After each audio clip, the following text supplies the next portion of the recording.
Assalamualaikum warahmatullahi wabarakatuh. This is actually the second recorded video for this week.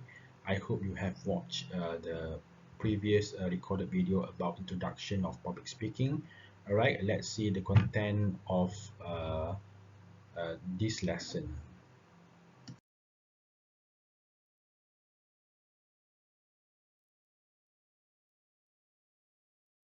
Right, there are many steps that you have to do before you deliver your speech. All right, so this actually lesson will focus on what is the step or stages that we have to take before you deliver your speech. All right, we'll look at the first step, which is how do you actually choose your speech topic. All right, the first thing first, you have to brainstorm the topic as many as possible. All right, so the best topic you might choose is uh, could be the topic you know, all right, or the topic that you love, and the most important thing is the topic that your audience cares about. It doesn't it's useless, if you choose a topic that you know and you love, but your audience don't care about what you're talking about. All right, so you have to find what we call the similarities, all right, of what you know, what you love, and what your audience cares about, and then try to list down three possible main topic, or we say in public speaking as a preview that related to it. If you able to list down at least three possible main topic, that mean the topic is okay for you to be used in your public speaking. All right, there are certain technique or ways for you to brainstorm the topics. All right, to brainstorm for the topic, you should have first you can use your experience, interest, hobby, skill, or belief about something. All right, we call it personal inventory. Or you may use a clustering way, by looking at the people, places, thing, event, processes, natural phenomena, problems, and so on. All right, for example, nowadays we are facing a pandemic of COVID-19. Maybe you want to talk about that thing in your speech. All right, you can just simply search the issues discussed or become the trending issues on the internet. All right, by using maybe Google, Yahoo. All right, and categories and subcategories will be indexed by the search engine. Or maybe you can look at the reference search, go to reference room of your library and browse through the encyclopedia, and I think you can do it online nowadays. All right, the second step you have to take after you have brainstormed the topic and you get the best topic that you are going to use for your public speaking. The next step is to determine or decide what is the speech objective. All right, what is the purpose, what is the main purpose of your speech. All right, when giving a speech, maybe you want to inform, all right, maybe you want to persuade or convince, or maybe you want to entertain. It's actually based on the task that you're going to do after this. I mean, if you have to do informative speech, of course the objective is if one you want to inform something, right? If you do a persuasive speech, maybe you want to persuade or convince the audience to follow on your what you say in your public speaking. Maybe to entertain is not the context of your assessment, right? Because we don't have you don't need to have to do a stand-up comedian, for example. So number three is irrelevant for your context. Okay, after you have developed your speech objective, all right, the third thing to do is you have to analyze the audience, because audience is very, very important, like I said, right? Audience, you have to think about what is audience care about. Is it similarly to your interest and what you love to deliver in your speech? So the third thing is to analyze the audience. Why is it important? Yeah, because of we have to ensure that we give the right speech to the right audience. All right, for example, your speech is maybe very good, but you give it wrongly to the audience, right? So the audience may be getting bored and don't care what you're saying in your speech. All right, you have the thing that you have to ask, like, to whom am I speaking? All right, what I want them to believe and follow at the end of the speech, right? So the important thing is how do you analyze it. All right, they have two type of analysis that you have to do both. First is demographic audience analysis, and second is situational audience analysis. All right.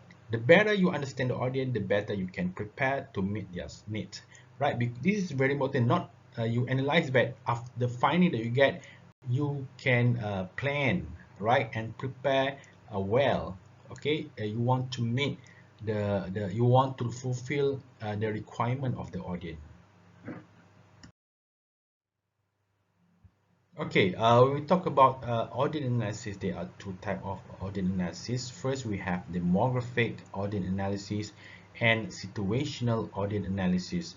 And you can read more specifically about these audience analysis on the e-module page 24 to 28. Right.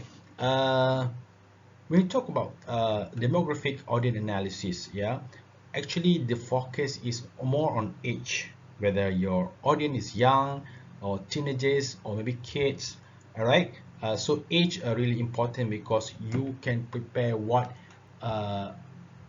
is the ideal speech that you can deliver to the certain age of people. All right. Gender also important factor in demographic audience analysis. Male and female audience have different tendency. For example, I mean the topic that they're interested to listen to. All right. Racial, ethnic, cultural background really play important role also. All right. For example, maybe there are certain things that may be sensitive to certain races, so you might not bring it in your speech. All right, same goes to religion. All right, certain religion have certain thing that may be sensitive to be talked about in your speech, so don't do it and don't bring it in your speech. Group membership is another thing in demographic audience analysis, because group membership, you can say like you have certain circle. For example, maybe you or your audience is a fan of Manchester United. For example, you might not discuss about the failure of Manchester United. You know, they keep losing in the game. Okay, maybe sensitive to the fan of Manchester United, for example. Okay. The second type of audience analysis is, we call it situational audience analysis. First is the size of the audience, how many, the numbers of audience that join your speech. All right, if you have small, maybe you can actually use a certain use you don't need to use microphone, for example. But if you have a large number of audience, maybe you should have a good audio system. All right, maybe the PowerPoint that you use is clear enough to for the audience to see it. All right, physical setting is also important. All right, physical setting means the place or the venue that you use to deliver your speech. All right, is it you need the rostrum, or you just stay on stage and just deliver your speech, or maybe you want to walk around near to your audience, you know, and approach them. All right, so physical setting, you have to plan on it. All right, disposition to this topic. Disposition means tendency. All right, it focus more interest of your audience, what they're interested on. All right, and then knowledge, the level of knowledge that they have. You might not bring something heavy to the audience who maybe don't know about that thing.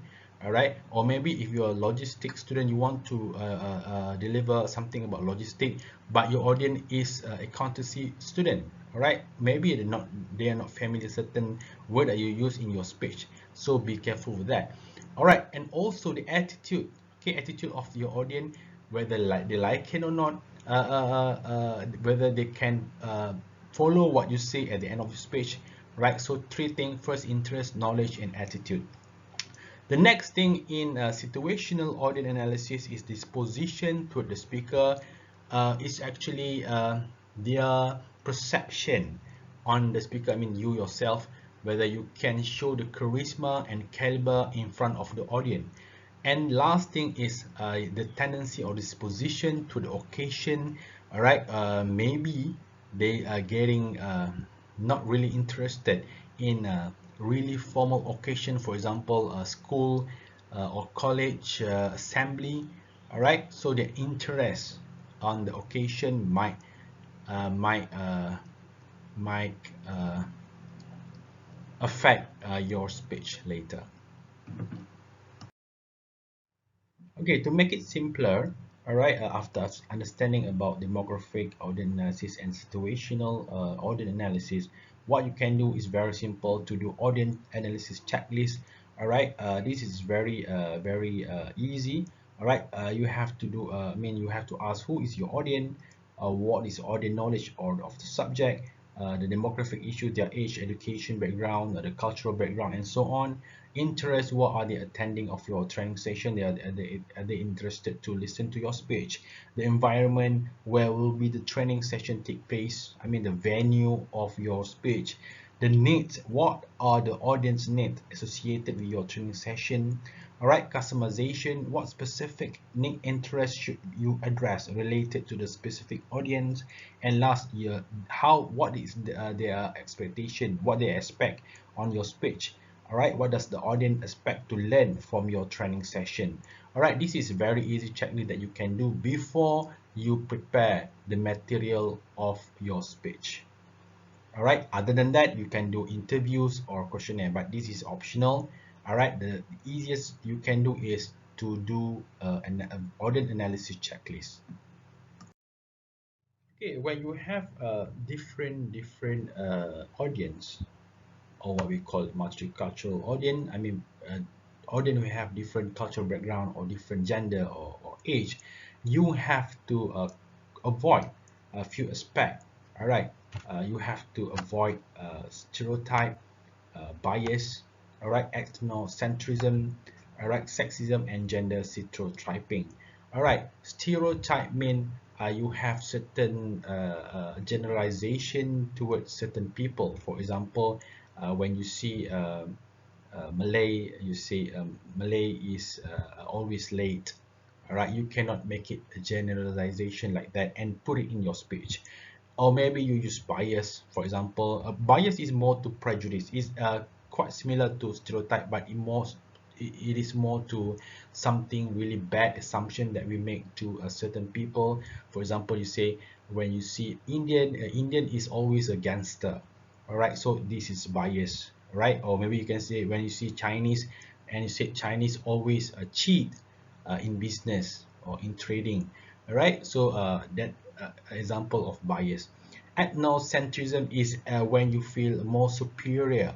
For example, you are Malay, you said this is Malaysia, right? And we are majority in Malaysia. We should become the tuan of this peninsula, or sorry, of Malaysia, right? The feel of superior of your races could be the example of ethnocentrism. Or maybe in the worldwide, usually what people say, they are the best, right? That's why they come to all countries and they want to colonize, all right, during British era, and also, or maybe a Jewish also say that they are the best races in the world, okay, and we have to follow them, right? So that ethnocentrism, that you might not use it in your speech. All right, you must also avoid sexism.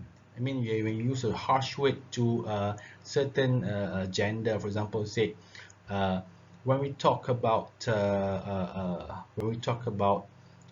female, they always like gossip. All right, or when you see female is not good in sport. Okay, that's the stereotyping that you must avoid, and we call it sexism. All right, and gender stereotyping is something that you make it a generalization to certain gender. For example, say if a male, they always become a player, all right, in a relationship. So you try to stereotype and you make it generalization to all male in the world, which is not fair. So you must avoid. In other words, stereotype, bias, and ethnocentrism, basically we focus on the different ethnic or different races or maybe religion. But for sexism and gender, we focus on whether male and female or maybe transgender. We don't have that kind of thing. I mean, we don't make a negative assumption towards them. All right. Okay, the fourth step, okay, after you have analyzed your audience, is the time for you to gather the material through variety sources. Okay, we have many ways, to get the material. I mean, the material to support your claim or your content or your point that you use in your speech. All right, like you write your essay. Okay, you must support your ideas. All right, or maybe claim in your speech. All right, you can use first a prior knowledge and experience. All right, but this is not really strong. You need more than that. Okay, you can do a library research. All right, or maybe catalog. Okay, or reference work, newspaper, internet, and sometimes you can do an interview, and you can read about more about interview in page 42 to 43 in e-module. All right, this is an example of catalog. This is example of a children's book catalog that you can, when you see this catalog, you can just click and they will show the content. Or maybe some catalog show the information about the author, the publisher, all right, and the content or the synopsis of certain book. All right, or maybe just like this. All right, or reference work. Basically, we have encyclopedia, yearbook, quotation, biographical books. All right, you can read specifically in detail in the e-module about reference work. All right, in your case of to complete your assignment in informative speech, in persuasive speech, usually you will use more maybe internet. Okay, so the next lesson I will show you on how to do a reference or how to make a reference and citation by using internet. Okay, when you choose your material, all right, for example, internet or document in internet to be used to support your claim or your ideas in your speech, you have to consider three aspects. Yeah, first is authorship, second is sponsorship, all right, and last is recency.